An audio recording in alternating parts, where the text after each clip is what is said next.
All right, let's dive right in. Today, we're going to trace a single, really fascinating thread that runs through the entire Bible. We're talking about a consistent pattern of rebellion. But here's the twist. It's not a rebellion of ideas or armies. It's a rebellion built on economic systems. We're going to follow this idea from the very first mortar all the way to the final global empire described in Revelation. So to kick things off, let's start with a puzzle that kind of unlocks this whole thing. In the book of Revelation, there's this really specific promise made to just one church, the church in Thyatira. They're told they will get power over nations and rule them with a rod of iron. But why them? I mean, why not the church that was being intensely persecuted, or the one standing up to the Roman state? The answer to that question, well, it sets the stage for everything else we're about to explore. Okay, so check this out. What's so wild here is the direct connection. Christ's promise to Thyatira isn't just some nice poetic language. It's a direct quote from Psalm 2. And in the original psalm, that phrase is all about the Messiah judging rebellious nations. This is the language of a judge. It's a literal transfer of judicial authority from Jesus himself to this one specific church. And here's the key insight. Psalm 2 was never really about individual atheists. It was about rulers, administrators, and entire systems taking counsel together, basically creating economic and political policies that are designed to function without God. And this promise was given to Thyatira, which was known as the Guild Church, because their biggest struggle wasn't persecution, it was economic compromise. They were being pressured to blend their faith with corrupt trade guilds just to survive. So the reward perfectly fits the crime, right?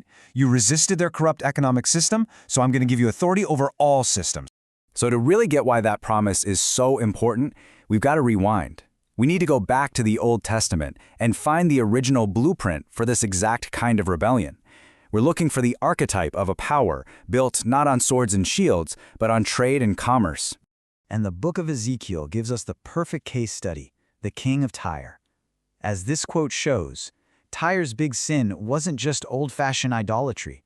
No, it was condemned because it created a system of global dominance through trade, through economic leverage. It built an empire where the market itself was practically sacred. This was the exact dilemma Thyatira faced, just blown up to the scale of a global superpower. So this gets us to the core idea. The rebellion we're tracing isn't just about bowing to a statue. It's about using trade itself as a kind of spiritual technology.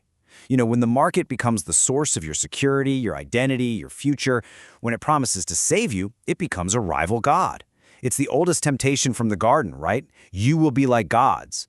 Only this time, the path there isn't a piece of fruit. It's total economic independence. Now this blueprint, this archetype of economic rebellion, it has an origin story. We can actually trace the DNA of this spirit all the way back to its very first appearance in history, in the story of the first two brothers in the book of Genesis. We usually think of the conflict between Cain and Abel as just a story about jealousy and murder. But if you look closer, it's actually a clash between two totally different economic models. Abel represents a stewardship-based economy. It's relational, it's about life. But Cain's the innovator. He's a farmer, and he invents agricultural surplus. He's the first person to create commodities, a product that can be stockpiled and used for leverage. His sin wasn't that he was a farmer. It was the pride and ambition that his new economic system made possible. Okay, so now we have the pieces, right? We have the origin story with Cain, and we have the fully developed archetype with the king of Tyre. With those 2 points on the map, we can start to trace the entire lineage of this economic spirit as it grows, evolves, and gets more sophisticated throughout biblical history. And a really clear pattern starts to emerge. It begins as a simple craft, Cain's agricultural surplus. Then it gets industrialized by one of his descendants, Tubal-Cain, who forges tools out of bronze and iron. That industrial power is then scaled up into a global trade empire by Tyre. And finally, as we'll see, it all culminates in a single coercive global system that demands total economic buy-in.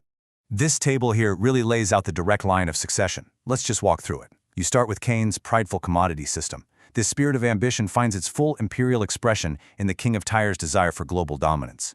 Then, that same logic of economic compromise, personified by the Tyrian princess Jezebel, infiltrates the church at Thyatira through their guilds. And its final, ultimate form, the beast of Revelation, whose absolute control is expressed through enforced commerce, the infamous mark. It's a straight line.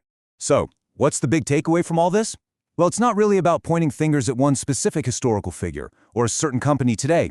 It's about learning to recognize a repeating pattern, a spiritual architecture of rebellion that just keeps showing up again and again, wearing different masks.